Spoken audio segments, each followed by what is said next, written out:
For the first time in 2025, the coaches panel hits strategy mode. For the first time this preseason, we are talking you through all the big strategic decisions you need to make as we head towards opening round and also the start of the round one lockout. So much to talk about. Joining me on this podcast, go through all the big strategic decisions you need to consider heading to those important junctions, is a fellow coaches panelist, MiniMonk. Hello, mate. Nice to see you.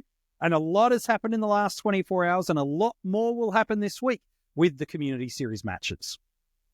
A lot has happened today for sure. I mean, put into context, we are recording on a Tuesday night. We had the Mills injury earlier today, ruling him out until round 4. And then between the time when we were supposed to start and when we've actually started, we've also had the Butters news come through. I mean, this preseason's already been carnage, and we still have another week and a half to go into opening round, let alone to when round one actually starts and we have to lock away our squad. It's going to be a hell of a preseason from here.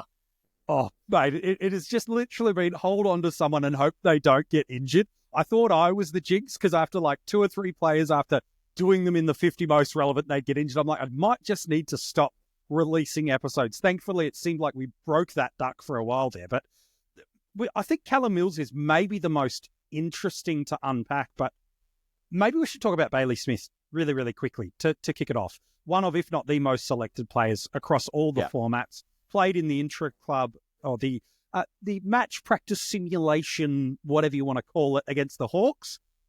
Not playing on the Tuesday night clash against the Bombers. Just resting him due to some soreness. We'll get a look at him, I know, in opening round. But does this give any jungle drum alarm bells to you for those that are, a lot of us, bullish on a Bailey Smith? Or is there nothing really to see here? I think the most important piece of information with regards to it was that the rest on the knee, it's actually the opposite knee to the one that he did for his ACL. And to me, with that being the case, it really just alleviates a lot of the concern that I would have had. And so I think it's just wait and see how he looks in round 0. If we really need to structure our teams differently, we'll have a week to do it because they do play on that Thursday night, which is really nice. Thankfully, there are some other options that are presenting their heads now in that forward line for us to be able to pick. So if we do need to bail off of him, we do have places that we can go. But I'm not really concerned about it at this stage. At this stage, I'd still be very comfortable just having him sitting there. And if changes need to happen, they can happen. If he wasn't playing in opening round, the concern might feel a little bit more elevated than that. But because we're getting a free look at what he does, how he plays, how he functions through, I'm with you. I think it's a play on in that regard. And especially as that ownership maintains such a high level space, I just don't think Bailey's someone that I'd be comfortable to go against, given his pedigree, the role, and his price point. But again, this is probably a little bit of confirmation for those that are few running against him to really stay away from that for those that are. Butters is interesting to me. More SuperCoach important statistically in terms of how he scores and his ownership than what he is in Dream Team and Fantasy. But I am curious, is there almost a cascading impact of what it does for guys like Rosie and Horn Francis? We spoke a lot through the 50 most relevant about how favourable this early run is for Port Adelaide. It's why people are looking at Butters, Rosie as vice captaincy options. Does the absence of Zach Butters for at least one match change any of the dynamic, enhance any of the Rosie or Horn Francis selections, or is it, again, very similar a play on ideology?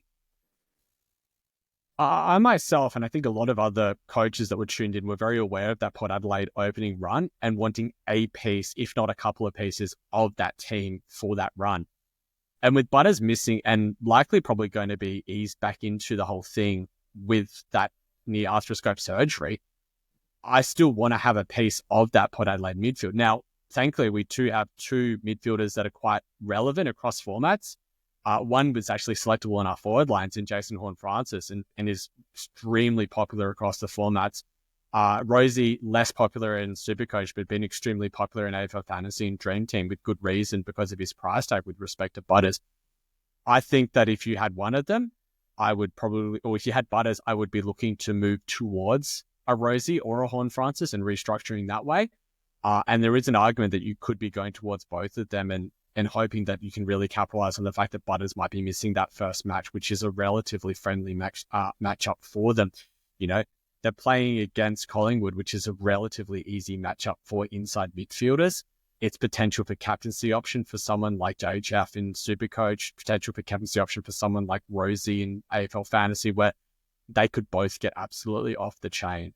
But I would be looking at how you rotate your structure with regards to that as well, because, you know, going from a premium midfielder like Butters, especially in SuperCoach, to a premium forward like JHF is going to have flow-on effects for the rest of your team. Thankfully, you've got a bit of time to be able to figure out what that changes are going to be, but I'd have an explore and see which one might suit your structure better. Yeah, we are starting to get tight on time for the exploration of combinations of what we could do. A month ago, if it was in the time of the Mateus Philippou injury, again, they're very different types of players, I know, but for a contrast point, you could go, I could drop Butters down to a Adam Chera, see what that looks like. I could take my Riley Sanders up to a Horn Francis. Do I like what that looks like? You don't have a heap of those options, and this is what we were and have been preaching right throughout the preseason is almost every single person in your team needs to have a if this then that approach, because once opening round hits, once these community series games wrap up, those selections, when they come through, that is where that Thursday night game against Richmond and Carlton, the Friday night game, this is where we start panicking and undoing things because we're an emotional, frantic mess rather than being calculated and intentional with our moves. So this last week really is that if this happens, then do that. If this happens, then do that. Because otherwise, if you are going to create some chaos in your team. And build that watch list. Like, chances are through the preseason so far, you've had, 40, 50, maybe up to 60 players that you've been considering. Maybe 30 of those have been premiums and mid prices, and then another 20 rookies that have been on a watch list. Use this as an opportunity to say, right, I did like this player, but I couldn't quite fit them in at this stage. What happens if I drop Rosie down to Butters down to them and move another 200K up somewhere else, and see how that looks, and then have these sorts of contingencies in place, because the way this preseason is going, Butters and Mills aren't going to be the last couple of players this happens to. And you also want to know what your plans are going to be when round one hits as well, because yes, we have that first game on the Thursday night, but we don't know full teams until Friday at 5 o'clock for the full Saturday and Sunday fixtures. Players can be subbed out, or players can be the sub. Teams can make late outs, teams can make changes, and you need to be able to have a little bit of flexibility and a little bit of an idea as to where you want to go if these sorts of things do happen in round one. Some really good advice. If you want some additional advice that unpacks that, how to approach the community series games and look at them, we will talk about some players of interest for us in a moment. But we dropped an episode on this channel sharing 7 rules of how to kind of watch, observe, and then apply what you see through these community series games. It kind of does help thread through some of those elements that Mini has talked about. Probably the big one in terms of ownership that's gone down with injury and will not play till at least round 4 is Callum Mills. We knew the plantar fasciitis was there about a week or so ago. It got alluded to. He got rested in the practice game last week. Clearly that's got worse.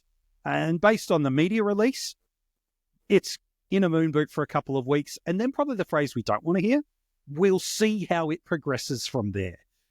So regardless, he's out of our starting squad structures now. Priced at just over 750K as a defender in AFL Fantasy, 35% ownership at time of recording, while in SuperCoach, just a touch over that 350K marker and 50% ownership. And it'll be much higher in the more serious, hardcore style of coach than the more casual that are still building their list at the moment. So the hyperactive coach in fantasy football, that's probably closer to 70, 80, 90% prior to this injury news. What do we do here? Because structurally he felt really important to us. Given that he'd been confirmed to play through the midfield, it felt like we were getting a premium at a real discounted rate, which we may still get as a trade mid-season, but we can't start him. How do we view this opportunity? Is it a chance for diverging from the popular narrative, or are there just some easy layups in this price point that we should look at? Well, chaos does create opportunity. And when someone like Mills goes down, it creates opportunity for you to be able to flex your structure. And it also creates opportunity for other players to potentially be filling in that role for him. So I might start there first. Sure. The talk is from Swans fans that I've got a couple of friends that are Swans fans as well. They think Sheldrick is the one that will come straight in. So if you weren't having him on your watch list already, he should be highly up there. We get a good look at him in round 0 to see how they structure up. And if he pops a good score, it really could just be a 3 or 4 week ride, get him to the bye, flick him back 100, 150k out of him, hopefully pretty quickly. So he's one that I would bump straight up on your watch list now. But unfortunately, it doesn't really help us for our backlines. You know, we're looking relatively thin already down back there. Someone that, you know, a lot of people were having their hopes on was like a Caleb Smith from Richmond as a rookie. He's not been named on their 26 to play on Wednesday night. We've got likes of Connor O'Sullivan, Bo Allen, Zach Reed, Pryor as probably the big 4 rookies that people are looking at. But outside of that, we're pretty thin in terms of rookies. So dropping Mills down to a rookie also feels very hard to do as well.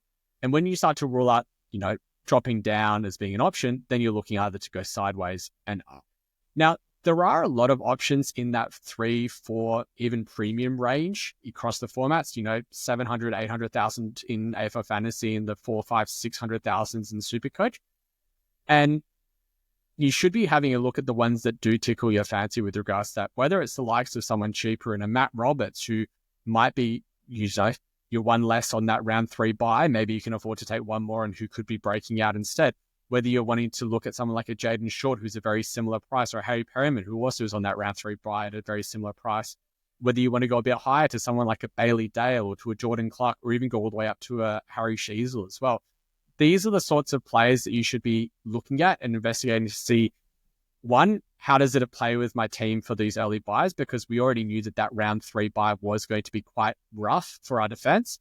Now we have one less player who a lot of the, I'd say, in-tune coaches were looking at in Callum Mills being off is going to make it a bit easier and allow you to potentially take on a Sam De Koning or a Perryman or a Roberts or whichever one of those you weren't looking at starting.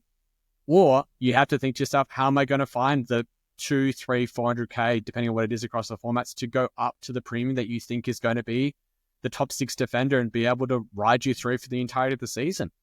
If you're looking to find that 200k or 400k or 400k or whatever it is, try to look at all the options that are available for you and not just say, well, you know, in SuperCoach, I'm going to cut a Butters down to a Rosie. I'm going to make 100k there, and that 100k on top of the 80k that I had in the bank is going to be enough for me to go from Mills up to Sheasel and call it a day there. You should really look at the full range of what's available to you and not just be like, I'm going to make as few moves as possible to try and get across there.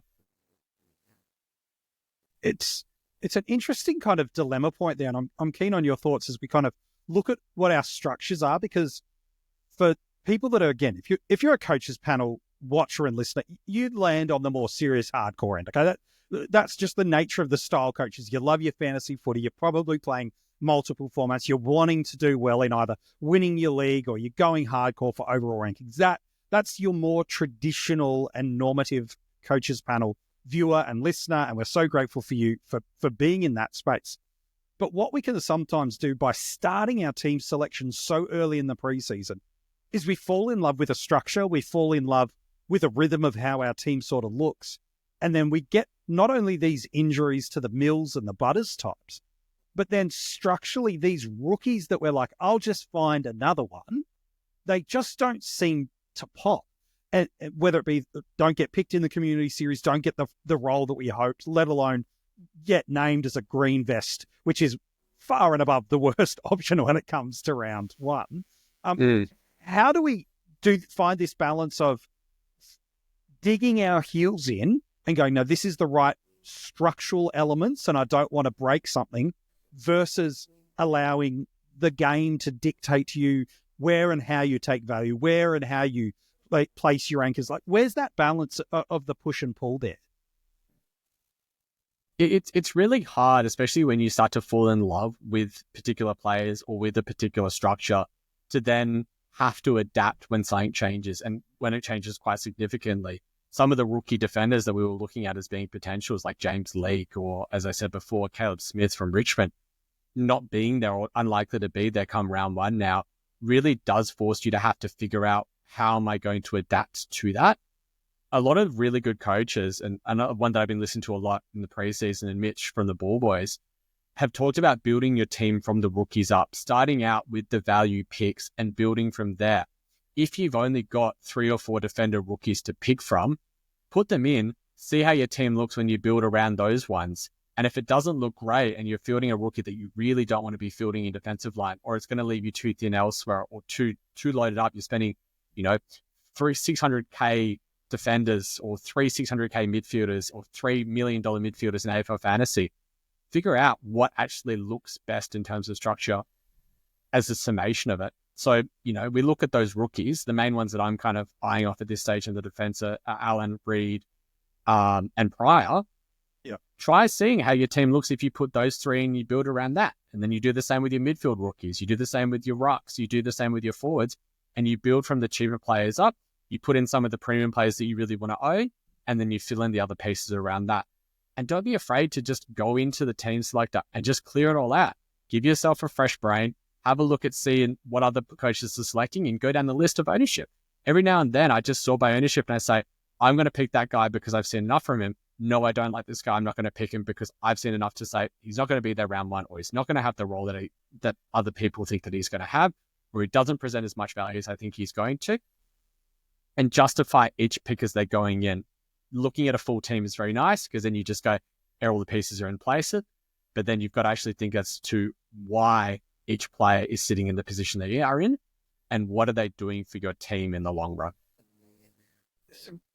Really interesting couple of points that you make about our rookies, how we select them, where they determine our value.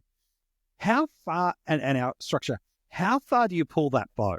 Because you've got some potential rookie rucks that are rolling through there for us as well. You've got a Liam Reedy from Fremantle, who's not a rookie price point in fantasy, but in Dream Team and Supercoach, he's much more in that pocket. You've got a Harry Boyd, who's probably the option should Marshall not get up to play, let alone an Archer Reed, who's a ruck forward. So how far do we take that thread of rookies and value determining our structure without almost going too far and tipping our side to the other edge? Look, I don't think running a ruck structure of Reed R1, Reed R2, and Boyd in your R3 is going to be advisable to anyone. But I also wouldn't be putting, Max Gore and TDK and then chucking Tim English into your flex position or into your bench either. Like, it's somewhere in the middle. It's going to be different depending on what type of coach you are and how much you want to risk it. Some coaches are going to be saying, I think I can run Reedy R2 and run Boyd R3 and be comfortable enough there. I personally wouldn't take that risk. I just think that there's too much that could go wrong with that sort of a structure. But in Supercoach and Dream Team, where you have that flex position available to you, maybe explore, how does it look if I put Boyd into my ruck bench and I put Reedy into the flex position? Am I going to be comfortable enough running with something like that? Do I have other rookies in other lines? Because that flex position is very useful for us to be able to say, I like the forward rookies, but I don't want to field too many of them. I kind of put one in my flex and potentially hope that they pop a good score. Or there's a really good depth in that midfield rookies. We're looking at some of these cheaper options that are actually not rookies, but in the system for 2 or 3 years, like the likes of O'Driscoll and Sheldrick and Nevitt and Sardis as well. Maybe I want to run 3 deep in there and have another one of them in the flex position. That's the beauty of being able to play around with where these rookies lie, because you might say, oh, I'm a bit thin in my midfield rookies, or I'm a bit thin in my defender rookies. Find out where you're comfortable fielding them and then go from there, because that comfort level is what actually matters a lot. You don't want to be rocking into round 1 and saying, oh, I'm fielding this rookie at F6. I'm not really happy with them, but there's no other rookie for me to field there.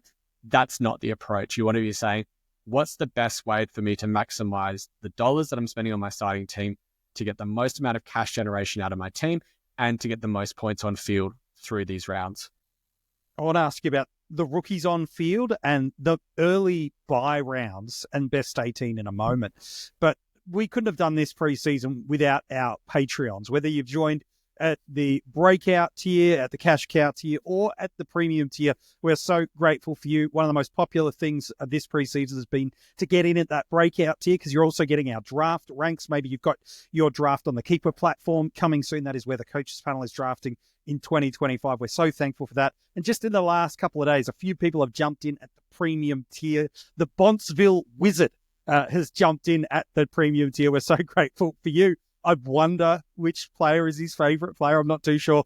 Nicholas Simonato, we're so thankful for your jumping in at that top end support.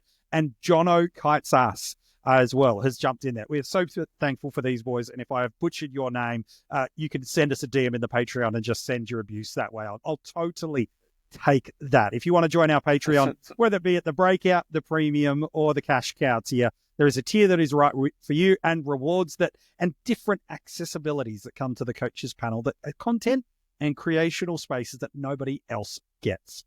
So we talked about the rookies and our on-field structure, and I don't think you alluded, you almost flat out said anything more than one defensive rookie on field, if not one at all, feels like we're entering into dangerous scoring places. Certainly for round one, that is the case, but for rounds that follow that over the next three, we are in best 18. What's your thoughts on, because again, we know this is more likely where the sub comes to us as well, especially first year rookies. Where's that balance for you of getting the right value options on field, getting the cash cows that ultimately are our greatest source of cash generation, but also freeing our spaces up for the best point scoring premium options we can get, knowing we're going to get a couple of weeks of early buys? Does that change the way you would approach structure and the number of rookies on field? Because that impacts our structure and the way we spread the dollars early drastically. It does a little bit, but I'd also put into the fact that we need to consider more than just the scores that we're capping on field. And that's why I did try and caveat before, because it's not just about how much your rookies are scoring.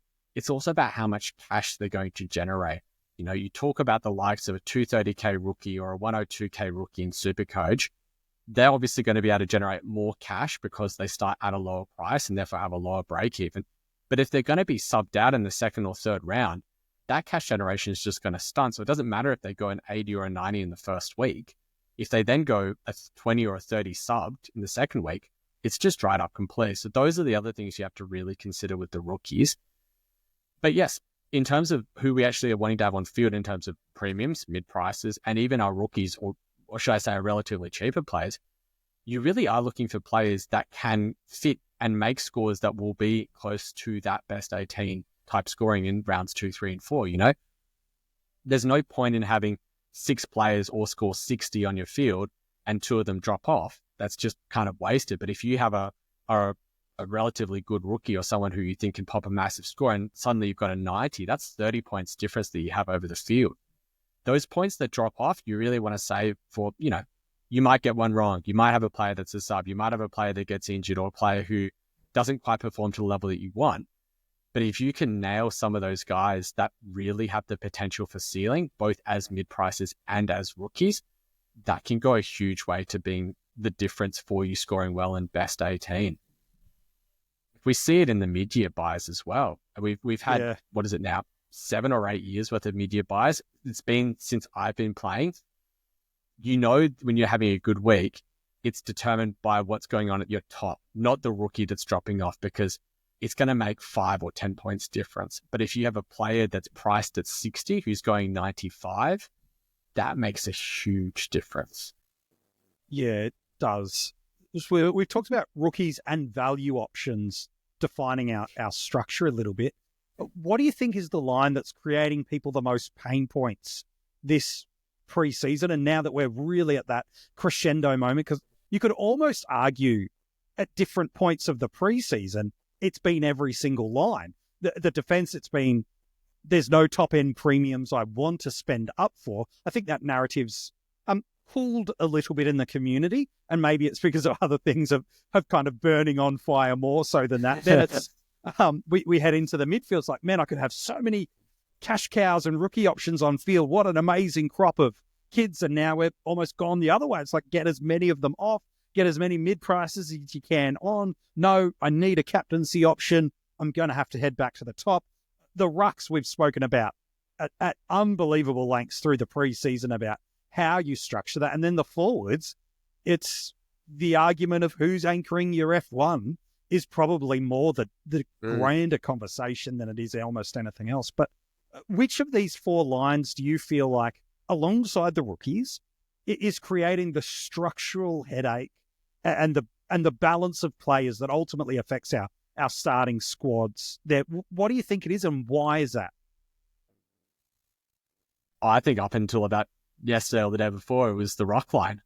Yeah. I think that there were so many options that people were looking at and saying, oh, what if English goes off? Oh, what if Gawn continues to be an amazing ruckman? What if Cherry goes at 130 to start the year instead of just at the end of the year like he did in 2024? Is there a value option in someone like a Reedy that I could actually run it up to? Do I like the look of someone like a Marshall despite his injured preseason? Or do I really want to take a risk and go for someone like a Darcy Cameron or a Kieran Briggs and really take on the crowd? But the injury to Mark Pitney has led to a lot of people just saying, I'm going to lock Tom de Koning in. And a lot of other coaches are just saying, I'll lock him in alongside Cherry and just call it a day there. And I get it. It's a very viable strategy. I'd explore a lot of what are options in there, but I do understand locking away TDK. And I think now, because of the Mills injury and because of the lack of rookies that we might have down back, it just has to be our defensive line at the moment. Yeah. I think there's just so many headaches in terms of what price points do you want to attack? What players do you like? How do you want to structure with regards to the round 3 bye? It's how are you going to factor in when DPP kicks in as well? Like players like Collins, maybe even a Laird are going to get defensive DPP pretty early on in the piece. What are you going to do when that happens? What are you going to do when a Mills comes back? What are you going to do when a Kitty Coleman comes back? Like, gets there is a lot of... when De Koning gets ruck set, like there is so much that is going to change in our defensive lines between now and when that DPP kicks around. Yeah. And being able to have the foresight to see every change that's going to happen is impossible. Sure. But having a really good look at how you want to structure that up is like seriously important. I don't know about you, but a lot of what I'm actually tinkering around with at the moment is just in that line. You know, I'm pretty set on what I'm going to do across my midfield in terms of structure. I'm pretty set on what I'm going to do on my forward line. But I don't really have much of a clue. Have you got any insight as to what you're feeling at the moment is the weakest line and how you're attacking it? I think the weakest line is the defensive line. I also think it's the line that we're taking our most calculated risks in terms of who we think can go there, because we feel more confident with a Short. We feel more confident with a Rivers. We feel more confident with all these kind of names through there. But I'm equally fascinated with we're loading up on 3, 4, 5 deep of these quote unquote value guys through the back line, loading up on at least 2, if not 3, through the midfield. I think the forwards fight for themselves, so we'll take them out of the conversation. But we know we're going to see 2 or 3 guys pop early in the year. We're going to get the Bonners, the D'Ambrosios, the Setterfields of years gone by. These guys that we probably didn't forecast would pop in either role or scoring. And I think for me, what I'm really interested out to pull that thread of the question you asked is, what happens when we've got 8 different parachute guys? We're like, if it goes bad, I'll get that guy. But what if you're not on any of those 3 or 4 guys that really pop, and you're having to wait to round 4 before you get net neutral on the competition? So for me, that's the real interesting pain point that I'm intrigued, and I don't have an answer for that, but I'm intrigued about it, because it's like we're taking a calculated risk in these middle ranges, but what happens if we miss on all of them and the ones that are popping are there? To me, that's the interesting of how hard are we going to burn through correctional trades, because we're running at a different value space, probably more so than ever before because of a bunch of different variables. I mean, what if you're running with a mid-pricer quite deep in your defensive line and they fail and there's no rookie to downgrade into? Correct. Like that's what really scares me with regards to that defensive line. That's what really is where I'm concerned and thinking, how am I going to be able to structure that up? Because it is the line that we do want to take probably a bit more risk on in terms of trying to chase that upside, really not going for those top of the tree players like a Flanders, like a Sinclair despite the injury, like a Nazai, like a Whitfield. There's a lot more love for Sheasel. But if 2 or 3 of these mid-prices fail, it could get dire pretty quickly in that defensive line. And so I think we're both pretty much preaching to each other about what it is, and probably preaching to you guys in the audience, but have a look, like really know what are the options at all price points as well. In SuperCoach, what are your 200 and 300k bailouts? And in AFL Fantasy, what are your 400, 500, 600k bailouts? Doesn't have to be a player that's going to go 20 points above what they're priced at, but if it's 5 or 10 points and you can trust their safety and they're underpriced, really have a look at that guy as being the one that you can move into, especially if they don't have the round 3 bye. Oh my goodness. Hey, I want to ask you about the flex in a moment. And before the podcast, I did set you some homework to give me 5 players on your watch list for the community series. But in tribute to our founding father, Rids, I'd like to go against the run sheet for a moment if I could, and actually go through the remaining community series games. The Bombers and the Cats game is done by the time you're consuming and listening and watching this episode. What I did want to do is give me a player or a couple of players in each game that you're like, I'm just watching them. It could be about role, it could be about structure, just a couple of them. So I'll guide you through. Wednesday night, Tigers and the Pies. I don't know if Richmond have anyone that outside of Short that's not a rookie that we're probably considering through there. Is that it from a Richmond perspective? It's Short watch and then which kids pop and where? A little bit of Taranto watch as well, but primarily Short for me and then the kids. Yeah. Magpies. And then Magpies, I still want to keep a sneaky eye on Dacos. He is becoming a little bit of a point of difference for, I'd say, relatively switched on coaches. Yeah. But I think the obvious one that people are really looking at is Perryman. And the other one I'd also be wanting to have a little bit of an eye on is Dan Houston. Yeah, I like that shout. Well, look, we won't see him in opening round, but I don't think we have any question marks about the role he's going to function in. But this is definitely our chance to see how the ball movement will unfold with him and Dacos in the side, that's for sure. Thursday night, we get a couple of games. Hawks and the Dogs. Who's a couple of names that's on your list through there? I think for the Hawks, it's pretty clear that it's mainly going to be Sicily and Will Day that people are looking at. Yeah, I wouldn't mind having a sneaky look at a Connor McDonald as well, just to see how he's looking as a potential forward point of difference. And then for the Dogs, I mean, is it anyone but Sanders at this point? I guess Bailey Dale as well to an extent. Yeah. English? Does he need to do anything probably in that game? Probably those two especially. Look, he probably needs to look some semblance of his 2023 self. I think the fact that they didn't sign Crossley shows that they have a lot of faith in him as a ruckman and to be able to shoulder the load for an entire season. So yeah, some semblance of what he was in 2023 would probably be a good start. I think one of the more intriguing and fascinating games of players and combinations that we're desperately keeping an eye on is the Lions and the Crows game. Levi Ashcroft, how does the gun kid rookie that's left for us alongside a Sid Draper as another early mid pick, and then pick your poison of the Crows mids, really, isn't it? Pete Ling, is it Cumming? Is it, I don't want to say his name, is it Miller? It's not, but is it Miller? No, it's not. Dawson, and how does the addition of Rankin change that combination? That to me is probably one of the more interesting watches this weekend. Oh, absolutely. I think that Rankin is one that a lot of people probably haven't given him the consideration of just how good he could be and just how well he could score if he is getting the CBA percentage that is being touted by a lot of the people that are in the know in Adelaide. I think Peatling and Dawson are both players that are on a lot of people's watch lists. I think both the Ashcrofts at Brisbane are the two biggest ones there, though, Levi and Will, just to see how they can slot into that midfield and how much midfield time someone like Levi is actually able to get when they are fit and firing as the premiers or the reigning premiers. Yeah, look, Neil, Dunkley, Zorko, they're going to be in first gear. All our top-end premiums are. You're not worried about them. As long as they get through the game unscathed. A team that's so established in who's playing in what spots at that top end, there's no question marks that we need to be really looking for or trying to create from that team. The Friday games, the Giants and the Ambulance Association of Carlton, that is a lot of pain points.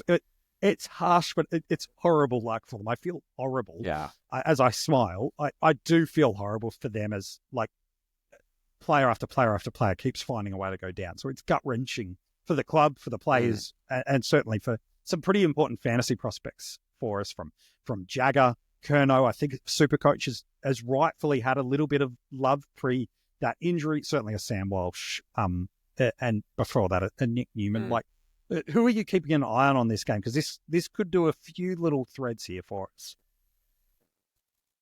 I might go line by line here because I actually think it's really interesting. I don't think I'm looking at too much of what's going on in that defensive line. I'm maybe keeping a slider on Whitfield just for when upgrade season comes around, just to see that he's still got the same role that we expect in the long run. That midfield is going to be so interesting for both teams now, though. You got the likes of Chera, you got the likes of Hollins in that midfield, even though he's probably likely going to be playing back. We've got Callahan as well. We've got Josh Kelly. We've got Cornelio.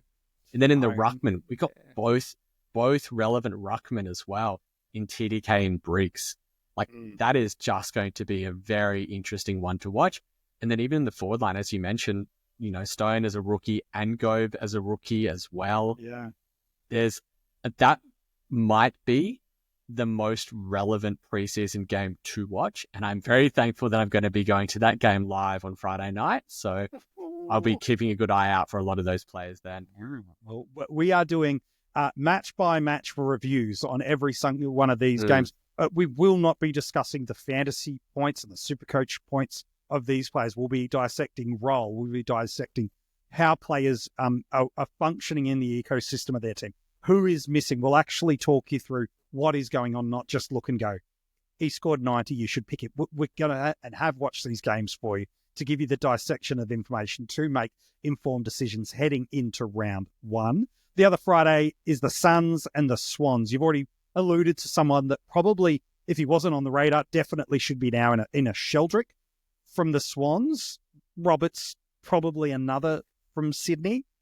Any other players in this game that we really should be keeping some kind of mental and physical notes on? Look, probably not too many. Maybe having a look at someone like a Patton as a potential rookie defender if we're really digging at the bottom of the barrel. And then maybe keeping an eye on some of those premium midfield Swans as upgrade targets. In terms of the Gold Coast, look, I actually think Bailey Humphrey might be the biggest watch for them in terms of how much CBAs he's going to get, because we haven't really heard a lot about Flanders and how long he's going to be. And if there's 5 or 6 weeks that he's out for, heaven forbid, someone's going to have to get that midfield rotation, and it ain't going to be Leo Lombard because he's done his shoulder now.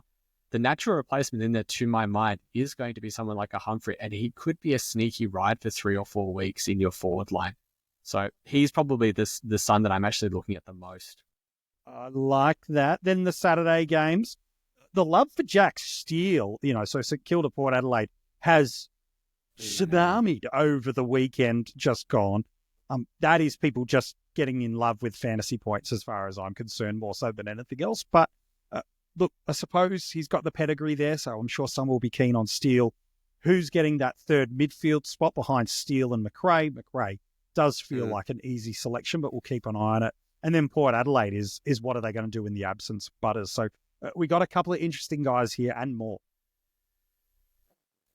I think it's going to be a question of how many Saints do you want to pick? People are falling in love with the likes of Desire Wangadine Miller.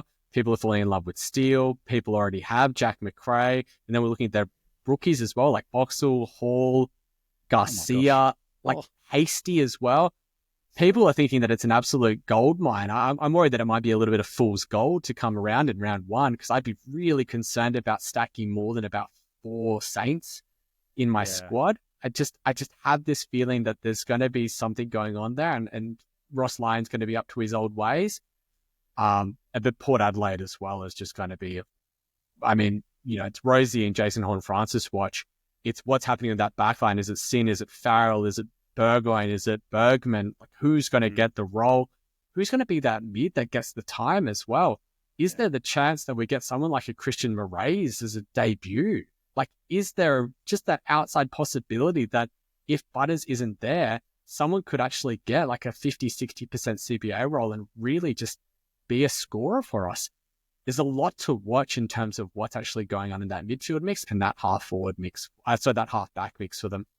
Yeah, it's really true. Look, Berry's going to be a guy that we know is playing round one should he be healthy and fit. Oh, Berry too, yeah. But I think it's probably more SuperCoach than fantasy, given the way he plays and scores is favoured in that game. But look, we'll see what four rookies shake out for us at the end of this round. Then the last two games, the Eagles and North. Baker's probably one of the big Eagles. Hutchinson, another. Any other Hewitt. Eagles? Flynn. Maybe I'm just holding on to the 50 most relevant. With Crater, I hope. I'm not too sure. North are a big one too. Like, we just dropped an episode inside the last 24 hours at time recording with Dylan Alexander, the draft guru, but also someone that's been at North training and practice matches and trials almost as much as the actual players themselves. So he's got as good a read as anybody about North Melbourne. I think they're the most relevant team overall. They've probably got 10 names that we could consider. There's a lot to watch and to consume about that game too.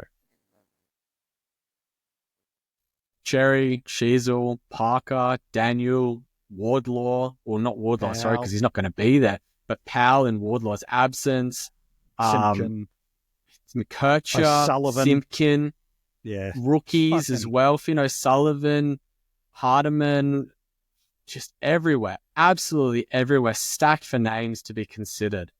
And it's a bit unfortunate they're coming up against West Coast, because that could really give us a false indication of just how much they may or may not be able to score. I mean, Flynn's basically done his back. If he's not there, he's going to be rucking up against Archer Reed, and not even calling Livingstone because he's probably still recovering. So he's maybe rucking against Archer Reed. That might give a really false idea as to just how good he looks. Yeah. I don't know. There's a lot of players there, and it's going to be more about seeing how they structure up and how they rotate people in and out of that midfield as to more than just how much they score in that game. And then the last match for the round on the Sunday, the Dees and the Dockers. There's a lot of premium top-end Dockers that we are looking in the midfield. A number of people are looking at one of, if not both, Sarong and Brayshaw. Ryan and Clark are still getting some pockets of love in the community. Reedy as either a flex position option on fielded SuperCoach Dream Team at R3 in fantasy. Gosh, even some coaches I know are really tempted if there's more information about Shrek Darcy, how long he's out for, but he's there. And then Melbourne, they were so undermanned. When you look through their playing squad against that match of North Melbourne last week versus what we expect they're going to put out on field this week, it's almost an entirely different 20 names that are landing through there. So we will learn a lot about Melbourne and their structure this year too. Yeah, I think for Freo, we do really know what to expect from the likes of Brayshaw and Sarong. I still would give them a watch. But the other ones I'd really be looking at is how are they moving the ball out of round zero. You know, JL had a press conference on Tuesday talking about how they're going to be treating it as their round zero. So they're going to play the way that they want to play coming into round one. Let's see if there's any changes with respect to that. And then Reedy and Nathan O'Driscoll are probably the big two to be watching on the rookie front. Noddy, I had to get him in, but I seriously would be considering Kim highly. I really do want to have a good look at it. And then for Melbourne, I mean, you know, that midfield mix, Petrarca, Oliver, Viney, Rivers, Sparrow, Gawn. It's some good names in there as well. And then we've also got to see what Harvey Langford and Xavier Lindsay can do as rookies as well. It's a big watch on a lot of that across that midfield because, you know, there's a lot that can really happen in these sorts of games, and it's really important to knuckle down and pay attention to what movements are happening, not just what a player scores. Yeah, it's a really good shout. The good news is here on whatever channel and platform you're tuning into this episode, every single one of these games, we will get in and under, look at what has happened, what has not, what was expected, what was new, and give you the information to make informed decisions about what you can pull out as learnings and applications from those games. Look, mate, super quick. I've got to ask you, I know we talked back in December when the flex position got released for SuperCoach and Dream Team, about how we could kind of use it. It felt for a lot of people it was another way to access the ruck line, especially in SuperCoach, where there historically has been harder to get more than the top 2 scorers on field, and with some rookie ruck rolling through there. Again, a Reed, a Reedy, and a potential Boyd. All 2 of those 3, I'll take Boyd as in a possible debut. Reedy and Reed from the West Australian-based teams both look more probable than possibles, to steal some preseason terms. Do you still have or believe that ideology that it's still more ruck favourable, or could we be using this flex spot for another mid-price, protecting rookies? Is there any additional thoughts you've had since I last asked you about it in December?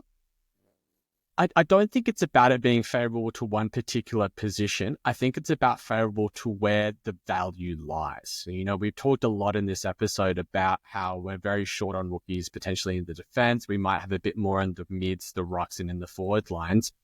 So if you like a lot of the value options in that midfield, and it might leave you with just 2 or 1 rookies on field, but you think those rookies, those midfield rookies, are capable of pumping out 70s and 80s and potentially even 90s, that's where you want to look, because that's your value for money. That's you saying, I've got a 160, 170, 180K guy in SuperCoach, or 250, 260K guy in Dream Team, and saying he's going to match it with some players that are worth 400, 500, 450K in Dream Team, or 300K in SuperCoach.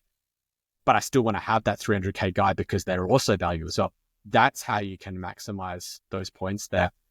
I think it's also worth really reiterating just how flexible that flex position is. I know that it's a bit of in the moniker, it's flexible, it's a flex position, but it is so valuable because you can shuffle players around. If they've got DPP, you can bring a midfielder in, you can bring a forward in, you bring a defender in, whatever it is that you need to do. But it's also in trading the player out. Like if you end up with, say, a ruck line where you have 2 sole rucks, a Reedy at your flex position, and a Boyd or an Archer Reed at your R3 position, you can trade Reedy to whoever you want to trade him to. Like, let's say he only lasts 4 weeks and makes 50K. Okay. Then you just say, right, I just go to whichever rookie is popping, whichever rookie I want to go to, or I can change the fact that I've got Harry Boyd there or Archer Reed there at R3, move Reed to your forward line, or trade Boyd out to whoever it is that you need to get a red dot in for. But there's so much availability to be adaptive with what's actually going on in that flex position. So really think about it as the option of maximizing your points, maximizing your value, and maximizing the flexibility that you do have in your squad. Yeah, some really good advice. Don't forget your flex. If they don't play, you don't get a bench option. So you want to make sure you balance those options, but also you're not getting stuck at the end of the round where, oh no, I'm running the gauntlet, they're my sub. Oh no, they're a laid out. If they don't play the other lines, you'll get coverage and emergency. Your flex will not get that. So just factor that in there. And again, remember, the addition of it in Dream Team and SuperCoach means in normal rounds of football, it's still best 22 despite having 23 on field. So really, it will help protect that vest that you didn't project, that injury that you didn't have that historically has really stunted seasons. If you just get the one, in normal rounds of best 22, the flex kind of lands. So I think as the community have navigated a preseason with it there, they're starting to explore the potential strategic benefits of what flex could bring in 2025. You just have to get through that round 1, and then you're into best 18. So if you can get through that round 1 and not have to worry about that flex position being too much of a concern, too much of a red dot, you should have 3 weeks to be able to assess where the weaker links are in your team and be able to make sure that you're not getting any vesty scores on field and maximize the ability to make that best 22 out of 23 count. Yeah, it's a really good point. You've got those trade boosts in SuperCoach and Dream Team, and you've got the additional on-field scoring option. I actually think we should see some higher best 18 scorers early on in the year, let alone what we get by season's end because of the addition. So I think it adds a bit of scoring diversification, let alone squad structure to us as well. Hey, Mini, been an absolute pleasure talking and running through some strategic stuff We're back every single late Tuesday night or early Wednesday morning, depending on when you get this episode. It is now the weekly cadence of these strategy podcasts from now until the end of the fantasy footy season. We'll still have other videos dropping every single day and episodes throughout the preseason. But, mate, always a pleasure talking strategy with you. There's plenty more to unpack. As my voice breaks as a man of 40 years old, I finally hit that warranted place. But there's excitement in the air as we get to the real important parts of the fantasy footy season coming to a start. Absolutely. Only 2.5 weeks to go. We're almost there, and that's where the real fun begins. Looking forward to it. If you want to go back and check out any of the other episodes we have dropped right throughout this preseason, as I said, there is an episode that has dropped every single day since January 1, from the 50 most relevant through to the best 22 reviews. We've done some draft-related content on the Keeper platform, conversations with some of our favourite collaborators. An episode just in the last hours has dropped also about the North Melbourne Football Club and how important they are to us. So much content coming to you from the coaches panel in 2025. Go back, check it out. It's evergreen. It will help you as you make these important final decisions. If you haven't subscribed to the channel yet, make sure you do so. Give us a like on YouTube and a 5-star rating on your audio podcast platform of choice. And in the description of the episode is where you can get in touch with us across social media. Join the Patreon tier that is right for you and gain access to some additional bonus content before we get to round 1. And of course, get your hands on some coaches panel merch. It's been flying off the shelves this preseason. It does make you 10% more attractive. That is medically proven. We could ask MiniMonk's Misso about that, but we will not end the podcast with that question. Hey, thank you so much for tuning in. We'll be back with you again tomorrow, talking all things fantasy footy.